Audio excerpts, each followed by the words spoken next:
Good morning friends, আশা করি তোমরা ভালো আছো, সুস্থ আছো। আজকে সানডে আর প্লাস হলো আমার বাড়ি যাওয়ার দিন। তো আজকে তো ভালোই লাগছে, মনটা আনন্দ লাগছে। আমার বাড়ি ছেড়ে, মেন কথা বাড়ি ছেড়ার থেকে বেশি গাছকে ছেড়ে যেতে আমার খুবই মনটা খারাপ লাগে। মানে যতই আমি বাড়ি যাচ্ছি মানে ঠিক আছে, কিন্তু গাছ এবার আমি আর বাইরে রেখে যাচ্ছি না। আগের বার যেমন বাইরে রেখে গিয়েছিলাম করিডোরে, তো এবার আমি ব্যালকানিতেই সবগুলো রেখে দিয়ে যাচ্ছি। কারণ মানে এখন তো ঠান্ডাও রয়েছে আর অতটা গরমও নেই, তো ডেলি অত জলের দেওয়ারও দরকার নেই। তো ওই জন্য আমি বাইরেই রেখে দিয়ে যাচ্ছি। আর যেটুকুনি মাঝে মাঝে, এখানে তো ব্যাঙ্গালোরে বৃষ্টি হয়, তো বৃষ্টির ছাটেও অনেক সময় মানে আমার গাছ ধুয়ে যায়। তো আই হোপ বৃষ্টি হবে। তো যাই হোক, আর এই চা নিয়ে জাস্ট শুরু করলাম দিনটা। আইরিনও জাস্ট একটু আগেই বেরিয়ে গেল ডান্সের জন্য। ওকে ডান্সে পাঠিয়েছি, একটু ভয়ে ভয়ে রয়েছে, কারণ ডান্সের ম্যাডাম না মানে চুল কাটতে বারণ করেছে, হেয়ার কাটিং করতে। তো মানে হেয়ার কাটিং করে দিয়েছি। আসলে মানুষ অনেক দিন ধরে বলছে এক ধরনের মুখটা হয়ে রয়েছে, তুমি এবার একটু হেয়ার কাটটা করে দাও। তো ওই জন্য আমি করে দিলাম। এবার বয় কাট করে দেখাতে মানে একটু মানে ছেলে কাট হয়ে গেছে। তো যাই হোক, মানে ও একটু ভয় পেয়ে গেছে আজকে। আর ওর বাবা সকাল থেকে বলে গেছে তোকে আজকে ম্যাডাম দেবে খুনি বকা। তো যাই হোক, ওর একটু স্যাড হয়ে রয়েছে। এখন জানি না কি বলবে ম্যাডাম। তার মধ্যে ড্রেসটা, ওর চেনটা কেটে গেছে, সেটাও দোকানে দিয়েছি। আজকে অন্য ড্রেস পরে গেছে, তো যার জন্য আরেকটুখানিও ওর মনের মধ্যে চলছে। তো আই হোপ কিছু বলবে না ম্যাডাম। চলো আস্তে আস্তে গোছগাছগুলো কমপ্লিট করি, মোটামুটি হয়েই এসেছে। চাটা খেয়ে তারপরে বিছানা ঝেড়ে আশাও চলে আসবে। এখানে একটা ট্রলি, এইটা আইরিনের ট্রলি, এই ট্রলিটা পুরো প্যাক হয়ে গেছে। আর এই যে এই একটা ট্রলি, এই 3টে ট্রলি মেন যাবে। আর এমনি হ্যান্ড লাগেজ তো আছেই। এদিকে আইরিনেরও দুধ গরম হয়ে গেছে, আমরাও দুধ গরম করে নিয়েছি। কারণ ভাবছি যে একেবারেই দুধ কর্নফ্লেক্স খেয়েই বেরিয়ে যাব, কারণ আইরিনকেও দুধ কর্নফ্লেক্সই দিয়ে দেবো। আর লাঞ্চ তো আমরা ওখানে গিয়েই করবো, ওই রকমই প্ল্যান আছে। ও বাড়িতে আসলে এটা খেয়ে তারপরে স্নান টান করে পুজো টুজো দিয়ে তারপরেই বেরোবো। আমি ভাবছি একেবারেই তোমাদের সাথে তারপরেই দেখা করছি, কারণ এর মাঝখানে প্রচুর কাজ রয়েছে। আর বারবারই মোবাইল নিয়ে ক্যামেরা ধরাটা খুব ডিফিকাল্ট হয়ে যায়। আর কাছে জল টলও দেওয়ার আছে, ওই জন্যই। চলো তোমাদের সাথে রেডি হয়ে দেখা হচ্ছে। আমরা এখানে মোটামুটি তৈরি হয়ে গেছি, মানুষ অলরেডি নিচে চলে গেছে। আইরিনও নিচে বাইরে বেরিয়ে গেছে ওর জুতো পরার জন্য। এই যে জুতো পরার জন্য, এই যে বসে পড়ে নাও। জুতো পরার জন্য ও হয়ে গেছে সব। এখানে আজকে প্রচুর কাজ ছিল। এই বিছানার চাদরটাও ধরো তুলে রেখে দিয়ে গেলাম, শুধু ওই ঘরের বিছানার চাদরটাই আছে। আর চলো ঠাকুরের নাম নিয়ে বেরোই, সব কিছু ভালোই হবে আশা করছি। চলো গাড়িতে গিয়ে তোমাদের সাথে কথা হচ্ছে। গোপালকেও নতুন জামা পরানো হয়েছে, হ্যাঁ থাকবো না নিউ ইয়ারে, ওই জন্যই একেবারে নতুন জামা পরিয়ে দিয়েছি। চলো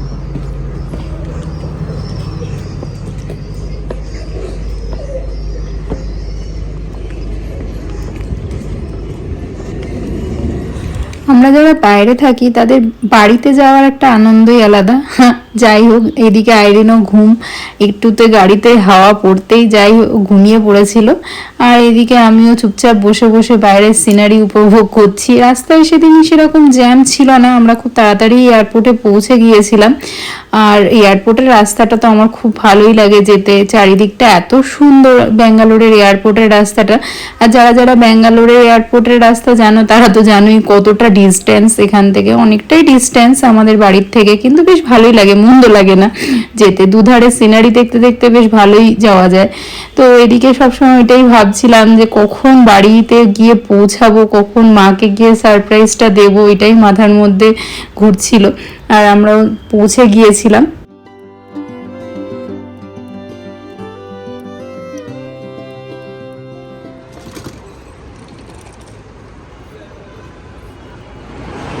এখানে ডিজি যাত্রা আছে, এই যে ওখান থেকে মানুষ ফেস স্ক্যানিং করছে।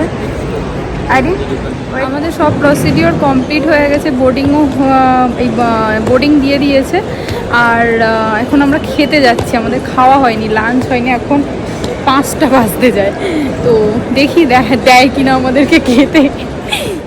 ওই দিন তো আর বাড়ির থেকে লাঞ্চ করে যায়নি, আমাদের প্ল্যানই ছিল ওখানে গিয়ে লাঞ্চ করব। তো মোটামুটি সেদিন জায়গা পেতে গিয়ে আমাদের অনেকটা টাইম লেগে গেছে। আসলে ক্রিসমাসের টাইম, নিউ ইয়ারের টাইম সবাই কোথাও না কোথাও ঘুরতে যাচ্ছে, যার জন্য অনেকটাই টাইম লেগে গেছিলো জায়গা পেতে। তো তারপরে মানে অনেক কষ্টে একটা জায়গা পাওয়া গেল, কিন্তু খাওয়া দাওয়াও সেদিন অত কিছু ভ্যারাইটিস ছিল না। কিন্তু ঠিক আছে চলো, এখন পেট পোড়ানোর মতোই খাওয়া দাওয়া করা গেছে। কিন্তু আইরিনের মুখটা দেখো একটু স্যাড হয়ে গেছে, ও সেরকম কিছুই খেতে পাচ্ছিল না। পাস্তা নিয়েছিল কিন্তু পাস্তাটাও সেরকম খেতে পাচ্ছিল না। এখানে একটা মানুষ হালুয়া নিয়ে এসছে, এর ভিতরে আনারস দেওয়া আছে, ভালো খেতে, খারাপ না।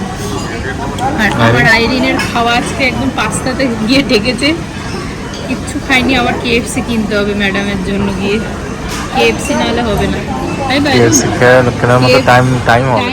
সেদিন তো আইরিন একদমই লাঞ্চ করতে পারিনি সেরকম, আর কেএফসি কেনার মতো আমাদের কাছে টাইম হয়নি। এমনই অবস্থা, তখন সঙ্গে সঙ্গে ফ্লাইটটাও দিয়ে দিয়েছিল, বোর্ডিং হয়ে গেছিল, তো যার জন্য আমাদের আর হয়নি।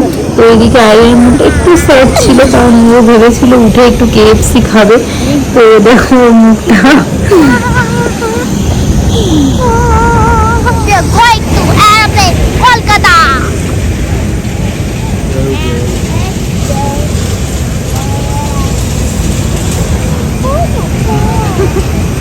আমরা ফ্লাইটে উঠে গেছি।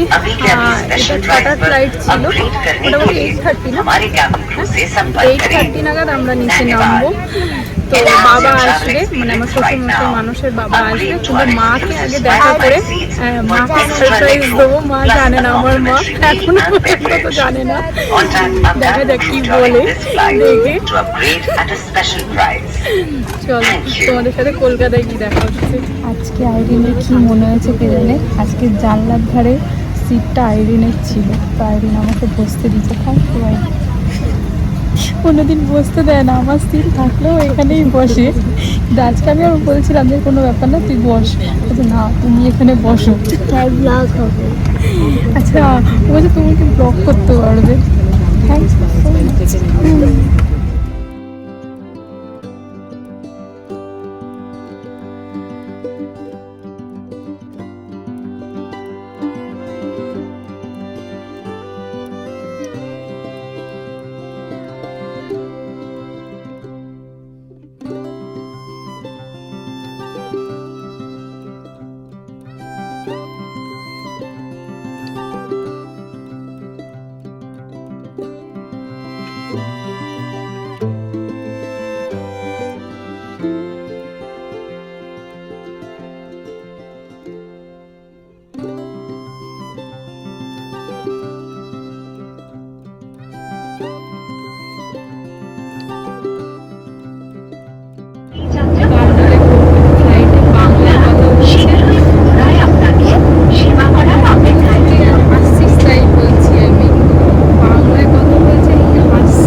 লাগেজও পেয়ে গেছি, এবার বেরোচ্ছি আমরা।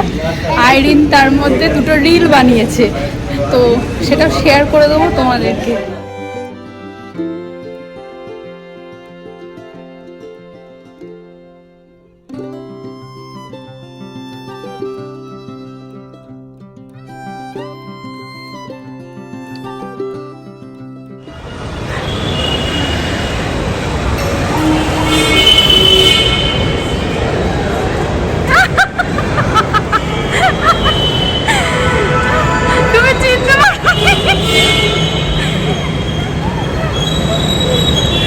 চিনতে পেরেছো ওকে? ওকে চিনতে পেরেছো তুমি?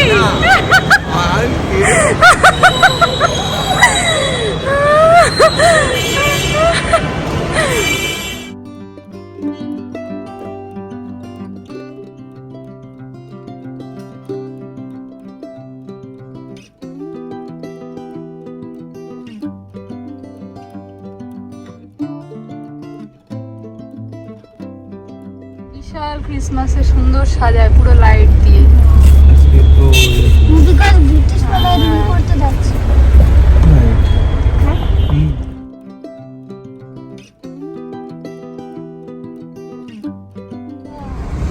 It's written there. I love Dakshineswar.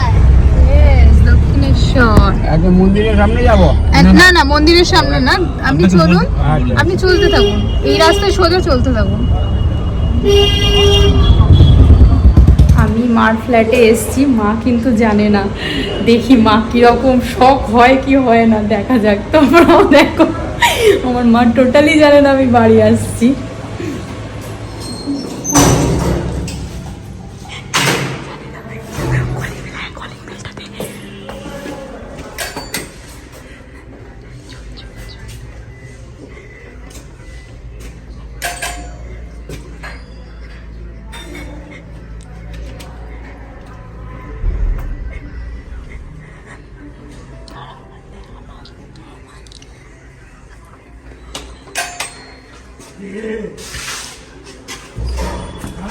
খেলা করিস শোনান?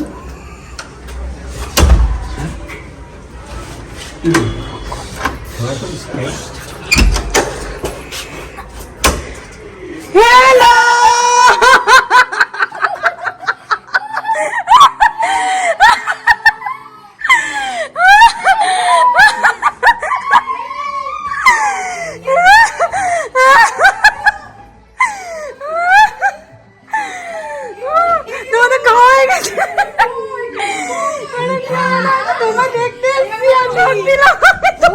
দাদাও এসছে।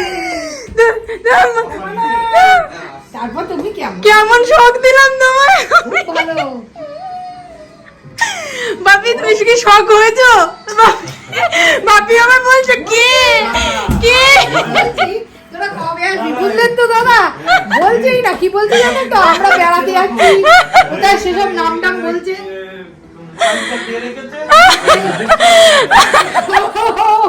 মোবাইল দিয়ে গাছ করে রেখেছি যাতে বাবা না দেখে। মজা লেগেছে, মজা লেগেছে, মজা লেগেছে। আমরা মার ওখান থেকে এসে আমরা চিনার পার্কে, এখানে আর্টসালান বলে যেটা বিরিয়ানির দোকান আছে, ওখানেই এসেছি। এখানে খেয়ে ডিনার করে, আসলে মা তো জানতো না, তো ডিনার করে তারপরেই একেবারে বসে যাবো।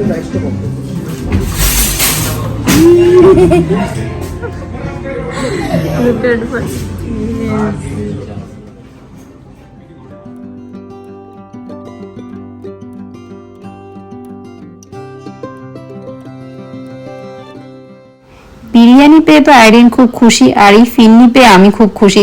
কমেন্টে জানিও কারা কারা ফিন্নি খেতে ভালোবাসো। তো মার সাথে দেখা করে আর্টসালানের বিরিয়ানি খেয়ে আমরাও বাড়ির দিকে পথের দিকে বেরিয়ে গেছিলাম, কিন্তু সেদিন অনেকটাই দেরি হয়ে গেছিল, 1:30 মানে পৌঁছাতে হয়ে গেছিল, যার জন্য বেশি ব্লগও আমি করতে পারিনি। এই যে বসিরহাটেও আমরা পৌঁছে গেছি, বসিরহাটের ব্রিজে। যাই হোক, আজকের ব্লগটা অবধি রাখছি। যদি কিছু ভালো লাগে একটা লাইক করো, কমেন্ট করে জানিও। আজকের মতো টাটা।